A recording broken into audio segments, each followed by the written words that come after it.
बिहार की राजनीति से उठी एक मांग ने अब दिल्ली की सियासत में हलचल मचा दी है। जनता दल यूनाइटेड यानी कि जेडीयू के एक विधायक ने खुलकर कहा है कि नीतीश कुमार को केंद्रीय मंत्री नहीं बल्कि देश का उप प्रधानमंत्री बनाना जाना चाहिए। क्या यह सिर्फ एक नेता का निजी बयान है या फिर इसके पीछे जेडीयू की बड़ी राजनीतिक रणनीति छिपी है? अगर ऐसा होता है तो एनडीए के दूसरे सहयोगी दल क्या करेंगे और क्या बीजेपी इस मांग को स्वीकार करेगी? आइए पूरी खबर विस्तार से समझते हैं।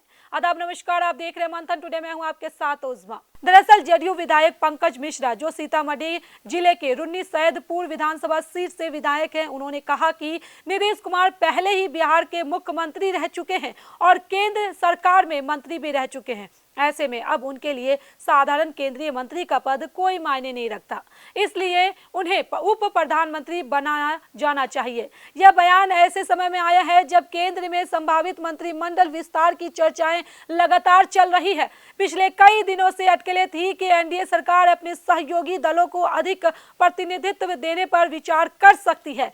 इसी बीच जेडीयू की ओर से उप प्रधानमंत्री पद की मांग ने राजनीतिक चर्चाओं को और तेज कर दिया है। अब सवाल यह है कि क्या बीजेपी इस मांग को मान सकती है? राजनीतिक विश्लेषकों का मानना है कि बिहार में जेडीयू अभी भी एनडीए की एक महत्वपूर्ण सहयोगी है। हालांकि केंद्र में बीजेपी के पास बहुमत की स्थिति मजबूत बताई जा रही है, लेकिन बिहार की राजनीति में जेडीयू का समर्थन सरकार के लिए अहम माना जाता है।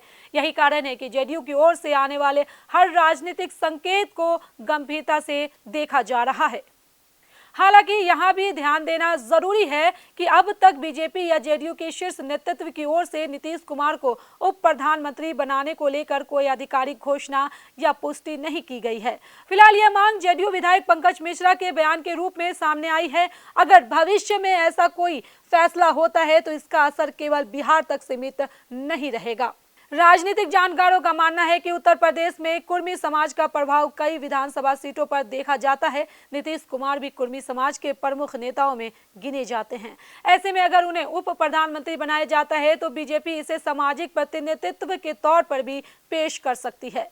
लेकिन तस्वीर का दूसरा पहलू भी है। एनडीए में तेलुगु देशम पार्टी, शिवसेना और अन्य सहयोगी दल भी है। ऐसे में अगर जेडीयू को इतना बड़ा पद मिलता है तो दूसरे दल भी अपने हिस्से में अधिक मंत्रालय या बड़े पद की मांग कर सकते हैं।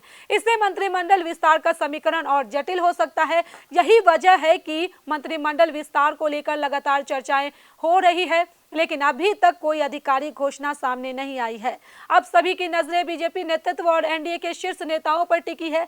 क्या यह मांग केवल एक राजनीतिक संदेश है या आने वाले दिनों में कोई बड़ा फैसला देखने को मिलेगा? यह आने वाला समय ही बताएगा। फिलहाल इतना तय है कि जेडीयू विधायक के इस बयान ने बिहार से लेकर दिल्ली तक नई राजनीतिक बहस छेड़ दी है। आपकी क्या है राय? क्या नीतीश कुमार को उप प्रधानमंत्री बनाया जाना चाहिए या नहीं? अपनी राय कमेंट बॉक्स में जरूर लिखें। अगर आपको यह रिपोर्ट पसंद आया है तो वीडियो को लाइक करें, चैनल को सब्सक्राइब करें और बेल आइकन जरूर दबाएं। चलिए, निष्पक्ष पत्रकारिता देखना है तो देखते रहे मंथन टुडे। बहुत बहुत शुक्रिया।